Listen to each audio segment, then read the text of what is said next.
madokachere mabuja dzauya nyasi nhau dzozuva rochigumino nomwe mwedzi uno wakubvumbi. Ipapa mangwanaka tiri kuverenga makore 46 46 pachirungu. Kubva kaapa siya kutonga kwowachena tikati makorokoto Zimbabwe uri kukura, asi kukura kwako kuri kuhwadza vazhinji. Rekai tigoona kuti zvinopera sei. Apa tikaringa wakomana nauyo motika kombi yokwandamu yakaputika kubulawayo iya iri kuramba ichihwadza. Mapurisa agozochinja nyasi akati aiwa nhamba yevanhu vakapfa 12 kwai mukombi mumanga muno vanhu 18. Vanhu 18 iwawo bva paita mubodzi anga ari kundozvitekairira hachepa mugwagwa payakaputika pacho. Asi chaita kuti iputike paribari kuchiziva chati chareketiwaba kuti chii chakaita kuti iputike. Wamwe wavanhu wakapfa ipapo wari kutozikana kuti mbanani, waburitsiwa mazita yavo. Wanoti Tabani Moyo ane makore 34, Nobuhle Mdlangwa ane makore 34, Oscar Mdlongwa ane makore 44, Sicelisile Mabhena ane makore 5, Mhlupeki Sibanda ane makore 36, Thaddeus Ncube naPrecious Moyo ane makore 36, pokare naPromise Gabadela. Wese iwawa ndo wazikana. Wamwe wati wazikana baa kuti mbanani nokuti hama dzavo dzati dzazikana baa. Pakaita kunyangariwa mandiwe zviri kuhwadza chaiko. Nzvimbo yacho iri kuita kuti kutu kubva yangwika kunhuhwa rufu. Pakaita kunyangara. Rekai tione kuti zvinopera zvakaita sei. Nyaya yemheperero dzokuzvitonga kuzere yakonzeresa manduwe. Iwo wakuru wehurumende nokuti zvii zvawanga wari kuedza kufunga kuita, waita chimwe chinhu chawanga waisa kumapisa kwawaida kuitira iwo munjekure yokuzvitongai. Wakomana wakati kwai ndichiwe ziva chaJoshua Nkomo. Idihwi ukaringa chiri kubulawayo wogoringa ichocho unobva watoona yawe kuti aiwaba. Pano zvimwe zvinenge zvichitoitikawo vanhu ava muyembe yavo yakaita kunyanya, zvakaita kunyangaritsa chaiko. Rekai tigoona kuti zvinopera zvakaita sei nekuti paribe chisvinhu ipapo.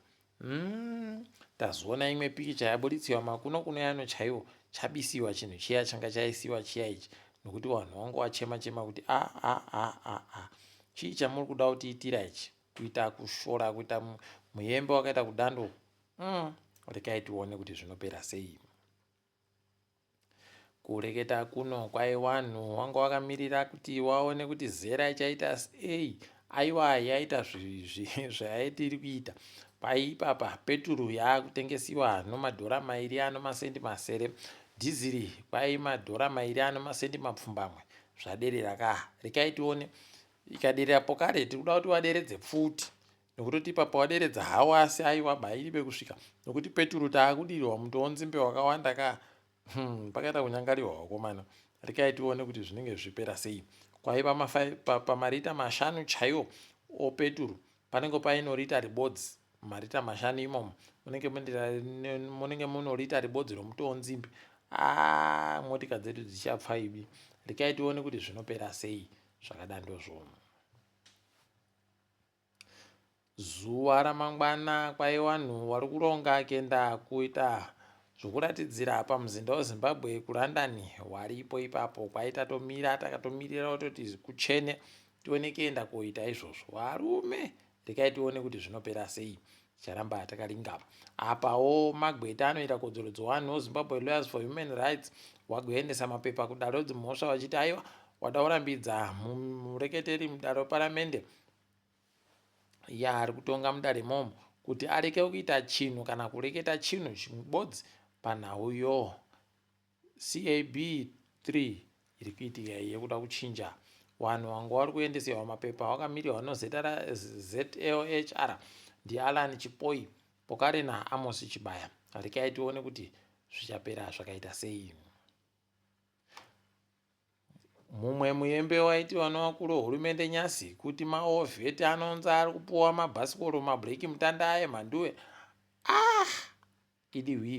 idi hwii tati tazviona baizvo hwarahwa dziri kukona kutadza kana kutekaira zvisvinu dzese dziri kudonzva dzohadzanzi mabhasikoro. Kana iko kusekiwa kwacho wakomana idi hwii hamene kuti wakuru wenyika vanombofunga chere kuti zvinenge zvinototekaira sei izvo vari kufungazvo kana kuti zvinenge zvidini. Ticharamba takaringa hedu tichizviona. Pai mwana waMugabe chatunga agoti inini mhosva ndinayo yokunangidzira munhu nopfuti pokare nokuti ndiri munhu aribe mapepa okugara muSouth Africa.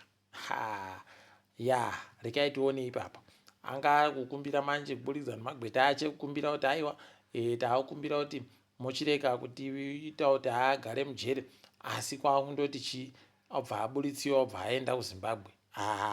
Kuno ipapa heno nokutotiwo NPA yokuSouth Africa wazviramba izvo.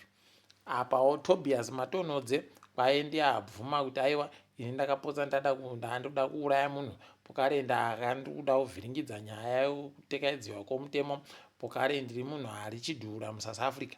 Rekai tigoona kuti zvinopera sei nokutotiwo NPA vari kutoti wese nachatunga vanofanira kubvuma mhosva yavo yekuti wakada kuponda munhu nopfuti pokare obva watinyepa kuti pfuti yacho iripi obva waiburitsa. Ndozvatiri kuda kuti zviitike. Kana zvikadando peno tingazobvuma kuti waende waburitsiwa waribe kupuwa mhosva waribe kugara mujere. idio yatonyahwa yopfene chaiyo njandorera chaiyo. Rekai tione ipapa kuti anoipedza sei. Ticharamba takaringa. Apawo izvezvi kuHarare kwai kubva gore rinouya zuva re24 mwedzi waKurume kunenge kuri kuuya ndege yoEtihad. Tikati maita tuzvinuka imi maita. Rekai tione kuti zvinopera sei, asi tiri kuramba tichifara nazvo izvo zvakanakitsa. IMF wagotiwo tabvuma nyaya yekuti tiite umwe mutambo noZimbabwe watinenge tichiona kuti wari kutekaidza sei mamiriro mari nokudini kwemwedzi inoita 10 iri kuteera. Tikati itai tione kuti zvinosvika papi, vanhu vanoboya mari chere kana kuti hwii. Tinenge tichizondonyepana zvichiitika. Apawo ipapa kwainodariro paramende yekuBritain kana wamunangarwa wakasiya basa ndokuti pamwe Zimbabwe peno Zimbabwe ingakone kuzopinda muCommonwealth. Rekai tione kuti zvinenge zvipera sei. Tinenge tichinyepana kana zvaitika kuti udando. Apa izvezvi kureketa kuno mumwe womuZimbabwe arimo muBotswana angozikana nokuti ngomo kwaaiabatiwa aino mbanje mhanduwe zimunda chairo rekutoti urema kana 500 makirogiramu.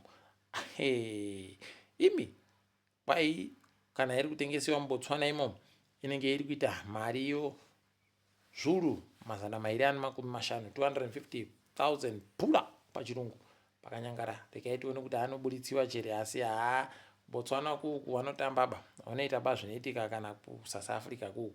Botswana vanobva vanyatsoita chaizvo kwechemedza kusvinu. Rekai tirambe takaringa. Painozinara wari kuda waya kubhadhara mari dzomutero asi wachisha kuti wanozvikwereti. Mari dzechoupenzi tiri kubisa dzese, asi chimbidzai mhanyai chaizvo kubhadhara kwacho. Zuva rechipiri mumwedzi uri kuteera usina kupfuura, nokuti tikandopfuura iroro mune makutobhadhara nezvikwereti zvese mhanduwe. Tikati makona maita tusvinu ipapo. Rekai tiringe kuti zvinenge zvitekaira sei. Kwai Inbucks noPick n Pay wabvumirana kuti aiwa ngatiite usahwira tisenze pabodzi. Kureketa kuti muzvitoro zvoPick n Pay munenge maanokakona kana ikachitiwazvo Inbucks. Imi rekai tione kuti vanozvikona chere zvinoperera papi. Izvezvi tioringa dziri kuitika pasi rese wakomana kwai General Nhlanhla Mkhwanazi agoisiwa kune kunzi National Crime Fighting Project kwai ndiye akuitungamira iyoyo. Rekai tione kuti zvinosvika papi izvo. Apromotiwa kauyu aiwa aita kunatsa makorokoto kwaari. Apa umwe mupurisa ofisa Nkosi mhanduwe madlanga komisheni yagotanika pachena chaizvo kuti aiwa uyu munhu uyuyu ari bechizvinu chaanga ari kuita upenyu hwaachepo kare nomari yaaitambira unobva wanatsa kuona kuti idowabi yedu kwanga wari kuiboya mariyo aiwa kusvinu chaiko. Regai tione kuti zvinopera sei. DRC yagonzi yatambira vanhu vanosvika 45 pachirungu kubva kuamerica. Waya wari kubenidziwa noamerica. Regai tione kuti zvinoperera kupi. Uganda izvezvi kwaiyatoti Zimbabwe, if Zimbabwe can do it, nesuwo we can also did it. Ipapo wakutofungawo pokare kuti wachinjawo bumbiro rawo ramutemo kuti mutemo uti mutungamiriri wenyika anoitawo makore 8 kubva pamakore 5. Idi mhepo yacho kana yatanda kudari moziva Tanzania inenge ichiteerawo makuno yano zvoendawo kuSouth Sudan. Idi nayawe regai tirambe takaringa. Nyika dzatifadza nyika dziri kunzi Ethiopia, South Sudan, Uganda, Djibouti dzaita kunyorerana pasi kuti dzinhadzire iri kunzi Desu yekuti kwai wagokona kutengeserana zvinhu chaizvo. Wari kuita kunatsava dai waramba wakatodando. Regai tizvione kuti zvinosvika kupi. Nyaya yafadza wazhinji chaiyo. Strait of Hormuz, kamukana kaHormuz kavhuriwa mhanduwe. Kwai kundovhuriwa kwakaita aiwa mapfuta obva aderera kaato pasi pomadhora 20. Aiwa tikuzvitenda. Takundoinyepiwawo nokwedu kuti taita zvinhu. Regai tione kuti zvinosvika papi izvi. Tinoramba takaringa tichinyepa kwanyasi uno. Aiwa tagumira pano ndini menyu Mhanduwe wonawo.